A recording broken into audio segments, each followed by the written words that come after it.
వరంగల్ పశ్చిమ నియోజకవర్గంలో నాయని రాజేందర్ రెడ్డి గారు ఒక చిన్నపాటి రాజకీయ స్క్రిప్ట్ ప్లే చేసిండు. ఎట్లాంటి స్క్రిప్ట్ అంటే, ఇప్పుడు నాయని రాజేందర్ రెడ్డి గారి యొక్క అనుచరుడు, ఇప్పుడు నాయని రాజేందర్ రెడ్డి గారు ఆ పశ్చిమ నియోజకవర్గంలో పూర్తి స్థాయిలో మొత్తం గల్లీ గల్లీన వాడవాడలు మొత్తం పగలదీసి అభివృద్ధిని మొత్తం ఆకాశం అంతా హై లెవెల్లో లేపి కళ్యాణాంత మండపం వేసి ఈరోజు మబ్బులు దాకేలాగా డెవలప్మెంట్ చేస్తే ఈరోజు మాజీ ఎమ్మెల్యే అయిన దాస్యం వినయ్ భాస్కర్ గారు అది చూసి తట్టుకోలేక వాళ్ళ అనుచరుల పైన దాడి చేశారట. దాడి చేసి ఆ దాడిలో ఒక వ్యక్తిది, ఒక కాంగ్రెస్ అభ్యర్థి రఘు అనే వ్యక్తిది, అతని పైన దాడి చేశారు అనుకుంటూ ఒక కంప్లైంట్ ఇవ్వడం కూడా జరిగింది. ఒక కేసు ఫైల్ చేసే కార్యక్రమాన్ని కూడా వీళ్ళు చేసిర్రు. అయితే ఇందులో హైలైట్ ఏంటో తెలుసా, ఆ ఇన్సిడెంట్ జరిగింది 22వ తారీఖు రోజున, ఫిబ్రవరి 22వ తారీఖు రోజున. అట్లా జరిగితే వీళ్ళు ఏం చేశారు, 21వ తారీఖే కంప్లైంట్ ఇచ్చిర్రు. 21వ తారీఖే కంప్లైంట్ ఇచ్చి 22వ రోజు కావాలని రెచ్చగొట్టి మరి తన్నించుకుంటారు చూసిల్లా. ఆ తీరుగా నాయని రాజేందర్ రెడ్డి గారు చిన్న స్క్రిప్ట్ ప్లే చేసారు. మరి చేసిందేదో చేసాలే, మరి గట్టిగా చేయాలా, మరి అడ్డంగా పగలబడి దొరికిపోతే మళ్ళీ ఏమని వార్నింగ్ ఇస్తున్నాడంటే, గుడ్డలు కూడా తీసి కొడతా, బాజాప్తుగా కొడతా, ఇంట్లోకి వచ్చి కొడతా, సందులో దూరి కొడతా. ఏదో సినిమాలో డైలాగ్ ఉంటుంది, బాలకృష్ణ గారు అంటారు ఏమని, సందుల్లో ఊర పందులు లెక్క కొట్టుకుందామని అంటారు చూసిర్రా. గా తీరుగా నాయని రాజేందర్ రెడ్డి గారు వార్నింగ్ ఇస్తూ ఉంటే నాకు భలే అనిపిస్తుంది. అంటే నిన్న ఒక జాతరలో ఒక బీసీ బిడ్డను, చిన్న అమ్మాయిని, 2 నెలల పాపని ఒక రెడ్డి అహంకారంతో, తుకారాం అనే రెడ్డి ఓ సర్పంచ్ అభ్యర్థి ఓ 2 ఏళ్ల పాపని తన్ని చంపేసిన విషయాన్ని మనం చూసిందే. మరి దానిపైన రాష్ట్రంలో ఉన్న ఏ రెడ్డి సంఘములు మాట్లాడలేదు. మా రెడ్డి కులంలో పుట్టిన ఇట్లాంటి వాడు మనిషేనా అనుకుంటూ తిట్టాలి కదా, పార్టీ నుంచి సస్పెండ్ చేయాలి కదా. దానిపైన కూడా నాయని రాజేందర్ రెడ్డికి స్పందించాల్సిన మినిమం అర్హత కానీ మానవత్వం కానీ ఒకటనేది తగలబడి ఉంది కదా. మరి దాని గురించి మాట్లాడకుండా మీరు చిన్నపాటి ప్లానింగ్ జరిపిన దాంట్లో మీరు అడ్డంగా దొరికిపోయి మళ్ళీ దాంట్లో నుంచి ఏం చేశారు, మీరు డ్రామాలన్నీ ఏమేం డ్రామాలు అన్నారంటే, మీరు ఒక్కసారి ఈ వీడియో ప్లే చేసిన తర్వాత మనం వినుకునే ప్రయత్నం చేద్దాం. ఒకసారి మీరే వినండి. నాయని రాజేందర్ రెడ్డి గారు ఒక ఎమ్మెల్యే హోదాను మర్చిపోయారు. తాను ఫస్ట్ ఈ కాంగ్రెస్ పార్టీలో ఉన్న వాళ్ళందరూ ఎమ్మెల్యేలా, లేకుంటే రౌడీజం చేసి రిటైర్డ్ అయ్యి మళ్ళీ కాంగ్రెస్ పార్టీలో ఎమ్మెల్యేగా గెలిచారా అనేది అర్థం కావట్లేదు. ఇక్కడ ఎమ్మెల్యే అంటే ఎవరు, చదువుకున్నోళ్ళు, ప్రజాస్వామ్యం మీద అవగాహన ఉన్నోళ్ళు, ఏదైనా శాంతి భద్రతలను భంగం కలిగించేటట్టు చేస్తే అలాంటి తీసుకెళ్ళి బొక్కలు వేయాల్సింది పోయి ఈరోజు శాంతి భద్రతలనే మేము ఉన్నాం. రేవంత్ రెడ్డి గారు అంటారు కదా, ఈరోజు మా కాంగ్రెస్ కార్యకర్తలు మానవ బాంబులై, ఉక్కలై, తునకలై, పేలి అట్లా అనుకుంటే మాట్లాడతారు కదా. ఆ స్టీజ్గానే నాయని రాజేందర్ రెడ్డి గారు కూడా కొంచెం సినిమా డైలాగులు, ఓ రాయలసీమ కత్తుల వ్యవహారాలు అట్లాంటి వాటిని పట్టుకొని గుడ్డలుడి తీసి కొడతా అని చెప్తా ఉన్నాడు. ఒకసారి మరి ఎమ్మెల్యే హోదాను మర్చిపోయినా, లేకుంటే వీధి రౌడీ లెక్క మాట్లాడుతుండో అర్థం కాని పరిస్థితి. ఒకసారి మీరే విని మీరే అభిప్రాయం తెలపండి. మేము అదే కనుక కొనసాగిస్తే ఎవరి ఇళ్లలో పండుకోడు బిడ్డ అని చెప్తాను ఇలా. అమ్మ బాబోయ్, నా కార్యకర్తల మీద గాని ఎవరి మీద గాని దాడి జరిగిందంటే బిడ్డ మేము నన్ను ఇళ్ళకి పట్టుకొస్తా ఒక్కొక్కరిని. అయ్యో వినయ్ భాస్కర్, నేను వారింటికి వీరింటికి పోను బిడ్డ, నీ ఇంటికే వస్తా, చక్కగా నీ ఇంటికే వస్తా. నా కార్యకర్త మీద ఎక్కడ ఎనుకుండి ఈ దొంగ నాటకాలు ఆడుకుంటా, ఈ పిచ్చి పిచ్చి వేషాలు వేసుకుంటా, వారితోటి వీరితోటి గుండాయుధం వేసుకుంటా పోతే వాడో వీడో ఇంటే ఇనొచ్చు కానీ నీకు రాజేందర్ రెడ్డి ఇనుడు బిడ్డ నువ్వు అనుకుంటాను. నీ పట్ల తీసుకపోతే నా పేరు రాజేందర్ రెడ్డి కాదు. ఏమనుకుంటున్నావు? ఎంత ఫైర్ బ్రాండ్ ఉన్న మనిషి ఒక ఎమ్మెల్యే కన్నా ఒక ఆర్మీ జనరల్ గా ఉంటే ఎంత బాగుండేది. మొన్న జరిగిన సింధూర్ ఆపరేషన్ లో అక్కడ దేశంలో ఉన్న ఆర్మీ బలగాలు కొంచెం వీక్ అయి ఉండే, అక్కడ ఆ ఏరియాలో కొంచెం వీక్ అయి ఉండే. అయితే ఆ ఏరియాలో నాయని రాజేందర్ రెడ్డి గారిని పెట్టుంటే ఈరోజు పాకిస్తాన్ మీద ఆయన AK-47 పెట్టి ఆడ ఉగ్రవాదులు నాకు తెలిసి నరికి నరికి నరికి నరికి నరికి చంపేటోడు, బుల్లెట్లతోటి కోసి పడేసేటోడు, తూటాలు లెక్క పేలేటోడు అక్కడికి పోయి. అంత ఫైర్ బ్రాండ్ ఇది. అట్లాంటి ఫైర్ బ్రాండ్ ఈరోజు ఎమ్మెల్యేగా ఉండడు చాలా చిన్న పొజిషన్. అట్లాంటోడు ఒక మేజర్, ఒక ఆర్మీ, ఓ బ్లాక్ క్యాట్ ఆర్మీ కమాండర్ అట్లా ఉండుంటే ఈరోజు తెలంగాణ రాష్ట్రంలో పాకిస్తాన్ అనేటోడు దూరకపోయేటోడు, టెర్రరిజం అనేది లేకుండా ఉండేటిది. అయితే ఏమంటున్నాడు, నేను సీదా ఇంట్లో గుసాయించి మరీ కొడతా, బట్టలు కూడా తీసి కొట్టుకుంటా బయటికి వస్తా అంటే, నేను ఒక్కడే చెప్తున్నా వరంగల్ ప్రజలకు కానీ, మీరు గెలిపించింది ఎమ్మెల్యేనే, కానీ ఆ ఎమ్మెల్యే రూపంలో ఉన్నది మరి ఎమ్మెల్యే రాజేందర్ రెడ్డి గారేనా లేకుంటే ఇంకెవరైనా ఉన్నారా? ఎట్లా మాట్లాడుతున్నారో తెలుసా? ఓ సినిమాలా ఓ గూండా లెక్క. ఓ సినిమాల ఓ రౌడీ వీళ్ళని పోషించినప్పుడు మాట్లాడతారు చూసిర్రా, యాజ్ టీజ్ మాట్లాడుతూ ఉన్నారు. నీకంత ఫైర్ ఉంటే నాయని రాజేందర్ రెడ్డి గారు నేను చెప్తా ఉన్నా, నీకంత ఫైర్ ఉంటే ఈరోజు పోలీసు వాళ్ళతో శాంతి భద్రతలు అరికట్టొచ్చు కదా. అదే వరంగల్లో ఎంతో గంజాయి కావచ్చు, స్మగ్లింగ్ కావచ్చు, చుట్టుపక్కల అత్యాచారం తెలియకుండా ఎంతో జరుగుతూ ఉంది, దాన్ని అరికట్ట చేయొచ్చు కదా. ఈరోజు నీ నియోజకవర్గంలో మురికి ఆ యొక్క నాలా పరిస్థితి చక్కగా క్లీన్ చేసేటోళ్ళు లేరు ఇప్పటిదాకా, స్టిల్ ఇప్పటిదాకా నాలా వ్యవస్థ కరెక్ట్ లేదు. ఇంటి ముందు నుంచి పోయి ఆ మురికి వాడల చక్కగా లేదు. బీఆర్ఎస్ హయాంలో ఉన్నప్పుడు పడ్డ రోడ్లే తప్ప మీ హయాంలో ఎక్కడైనా కంకర ముక్క కానీ ఇసుక చుక్క కానీ ఆయన పడిందా? పడలే. మరి మీరు చేసిందేదో బాగానే చేసింది, ఎట్లా దొరికిపోయిరండి. ఇప్పుడు వినయ్ భాస్కర్ గారికి కౌంటర్ ఇస్తా ఉన్నారు. నేను ఇప్పుడు ఎవరికి సపోర్ట్ చేస్తున్నాను, ఇక్కడ ఎవరితో మనకు సంబంధం లేదు, ఎవరితో కూడా సపోర్ట్కి అవసరం లేదు. అంటే నేను ఏమంటున్నా అంటే ఇది చూసి ఇంకో 10 మంది తయారవుతారు. ఫస్ట్ ఇది చూసి ఇంకో 10 మంది పక్క తయారవుతారు.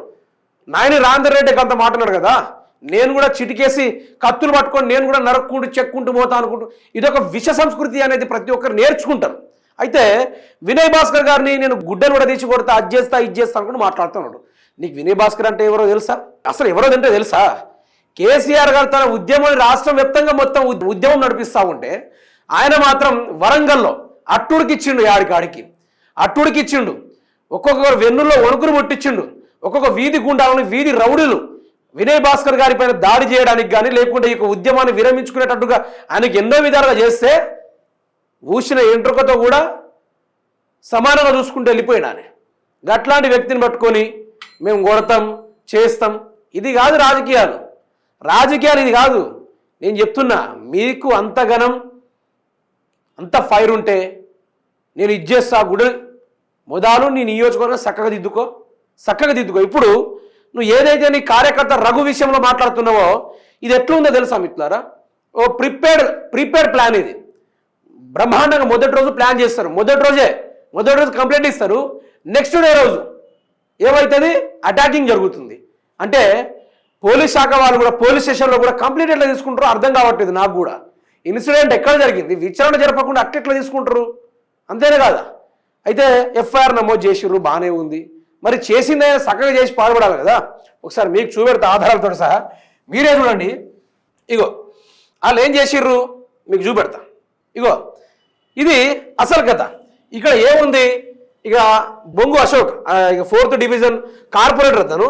అయితే ఇతను దాడి చేశారని తర్వాత వినయ్ భాస్కర్ గారి మీద, అదేవిధంగా మనోజ్ అనే వ్యక్తి పైన, 3 పైన, మొత్తం 4 పైన అటెంప్ట్ మర్డర్ కేసుని పెట్టారు. వీళ్ళు ఏ తారీఖు రోజు నమోదు చేశారు మీరు ఒక్కసారి మీకు చూపెడతా. 22వ తారీఖు జరిగింది ఇది అనుకుంటూ ఇక్కడ మెన్షన్ చేయడం కూడా జరిగింది. ఇక్కడ 22వ తారీఖు రోజు ఇది జరిగిందని మెన్షన్ చేశారు. ఏ వ్యక్తి పైన మీకు చూపెడతా. మనోజ్ అనే వ్యక్తి, ఇగో ఈ రఘు అనే వ్యక్తి పైన దాడి చేశారని నాయని రాజేందర్ రెడ్డి గారు రెచ్చిపోయారు. బాగానే ఉంది, అయితే పర్వాలేదు, దాడి జరిగింది, దానికి కూడా నేను కొంచెం బాధపడుతున్నా. అట్లాంటి దాడులు కూడా జరగొద్దు, కాంగ్రెస్ వాళ్ళ మీద కూడా గట్లాంటి అటాక్లు చేయొద్దు అని నేను కూడా బాధపడతా. కానీ ఇక్కడ బాధపడేటట్టు లేదు కదా సిచ్యువేషన్. ఎట్లా చెప్తా, ఇప్పుడు ఇట్లా జరిగిందా, 22వ తారీఖు రోజున దాడి జరిగిందని చెప్పిర్రు. మరి కంప్లైంట్ ఎప్పుడు ఇచ్చిర్రో మీకు చూపెడతా ఒక్క నిమిషం. ఇక మీరే చూడండి కంప్లైంట్ ఎప్పుడు. ఇది నాయని రాజేందర్ రెడ్డి గారు లెటర్ ప్యాడ్, ఇది ఒక్కసారి మీరే చూసుకోండి. The commissioner of police commissionerate Warangal. Date ఇప్పుడు ఇది, ఎప్పుడైనా డేట్ ఇది 21వ తారీఖు రోజున. అటాక్ ఏమో 22వ తారీఖు రోజు జరుగుతుంది, ఇక్కడేమో 21వ తారీఖు రోజున వీళ్ళేమో కంప్లైంట్ ఫైల్ చేస్తారు అన్నట్టు. అంటే వీళ్ళు ఒక పిటిషన్ ఇస్తారు అన్నట్టు. ఇదేనా వ్యవహారము? మీరు దొంగతనాలు చేస్తే 3వ కంటికి తెలియకుండా చేసేది చక్కగా చేసి పాల్పడాలి. అది లేదు ఇది లేదా, ప్రిపేర్గా చేసినట్టు ఇక్కడ అడ్డగా దొరికిపోయారు మీరు. అంటే కావాలని రెచ్చగొట్టి తన్నించుకునే వ్యవహారం చేసినట్టుగా చేసిర్రు వాళ్ళు. అంటే రోడ్డుకు పోయే గాలికి పోయే కంపెనీ వెనకాల తగిలించుకున్నాడు అంటే గిదే వ్యవహారం. నాకు తెలిసి అక్కడ జరిగింది ఏంటంటే ఆ అభ్యర్థులను ఇదే కాంగ్రెస్ వ్యక్తి ఫోన్ చేసి రెచ్చగొట్టే కార్యక్రమాలు చేసిండు. ఇలా రెచ్చగొట్టే కార్యక్రమాలు చేసే విషయంలో ఇక సదురుగా అక్కడ గొడవ జరిగి ఉండడంతో అంటే ఇది ప్రిపేర్గా మనం ఏ విధంగా అయితే 21వ తారీఖు రోజున కమిషనరేట్కి కంప్లైంట్ చేశామో ఆ తీరుగానే నెక్స్ట్ 22వ తారీఖు రోజున అదే జరగాలన్నట్టుగా ఆఎస్టీస్గా అదే జరిగి పాల్పడింది. అందుకని వీళ్ళు అడ్డంగా దొరికిరు అన్నట్టు. కావాలనే పడుకున్న సింహాన్ని లేపి మరి తన్నుచుకునే వ్యవహారం అంటే గిదే అంటారు కదా, గా వ్యవహారము వీళ్ళు చేసిరన్నమాట. అయితే ఇప్పుడు నాయని రాజేందర్ రెడ్డి గారు పగలబడేటట్టు మాట్లాడుతుండు.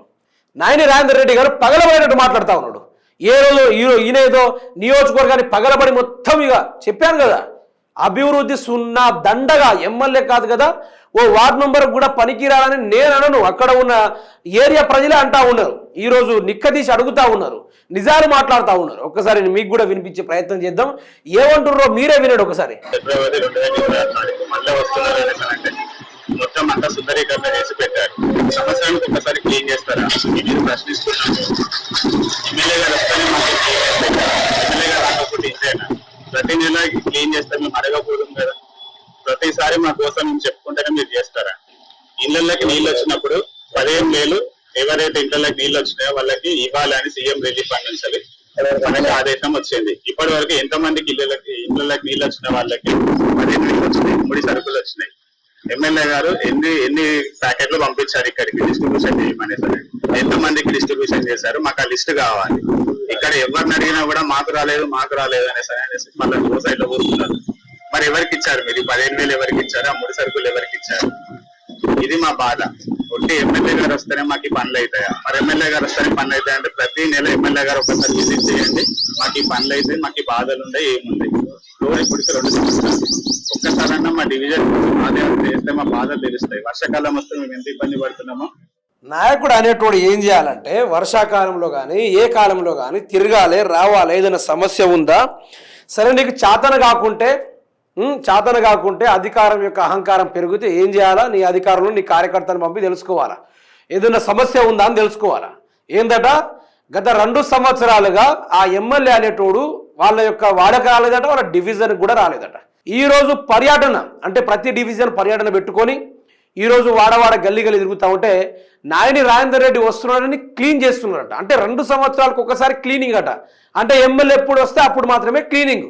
మిగతా టైంలో అదే మురికిన పడి సావాలి, అదే యొక్క దుర్వాసనలో ముగ్గిపోతూ అదే డెంగ్యూ దోమతో కుట్టించుకుని డెంగ్యూ వ్యాధులు తెప్పించుకునే కార్యక్రమం దిశగా ప్రజలు వెళ్ళాలన్నమాట. అది ఇక్కడే అర్థమైంది కదా.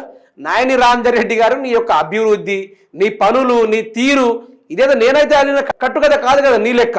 21వ తారీఖు రోజున కంప్లైంట్ ఇచ్చి 22వ తారీఖు రోజున దాడి జరిపించినట్టు చేసుకొని 23వ తారీఖు రోజున మీరు నిలబడి బట్టలు తీసి కొడతాం, బట్టలు వేసుకుంటాం, మేము కూడా తొండలు జొర్రించుకుంటాం లాగులు అనుకుంటూ మాట్లాడే మీరు ఈరోజు సమాజానికి ఏం చెప్పబోతున్నారండి? నీ నియోజకవర్గ ప్రజలు నీ మీదే తిరగబడతా ఉన్నారు. నువ్వు ఎందుకు తిరుగుతా ఉన్నావు? డివిజన్లా ఏదైనా అభివృద్ధి కోసం తిరుగుతున్నావా, డ్రామాల కోసం తిరుగుతున్నావా, సీతక్క లెక్క రీల్స్ చేద్దామని తిరుగుతున్నావా అనుకుంటూ ఈరోజు ప్రజలు అడుగుతా ఉన్నారు కదా.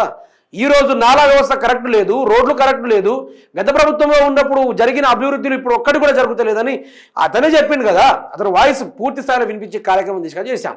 పోతే మేము వినయ్ భాస్కర్ వద్దు, మాకు కాంగ్రెస్ పార్టీ కావాలని ఓటేసిన పాపానికి ఈరోజు 2 సంవత్సరాలకు ఒక్కసారి వచ్చి రోడ్లను క్లీన్ చేసే కార్యక్రమాలు చేస్తూ ఉంటే మా పరిస్థితి ఏం కావాలి?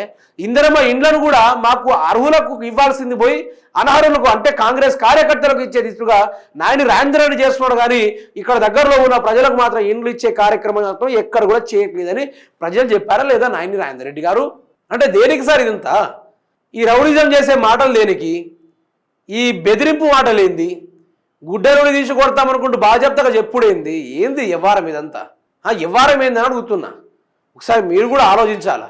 మీరు అభివృద్ధి చేసి చక్కగా పరిపాలన ఈరోజు రాష్ట్రంలో ఎవ్వరికి కూడా వాళ్ళ నియోజకవర్గాన్ని చక్కగా పట్టించుకునే అంత దమ్మే లేదు.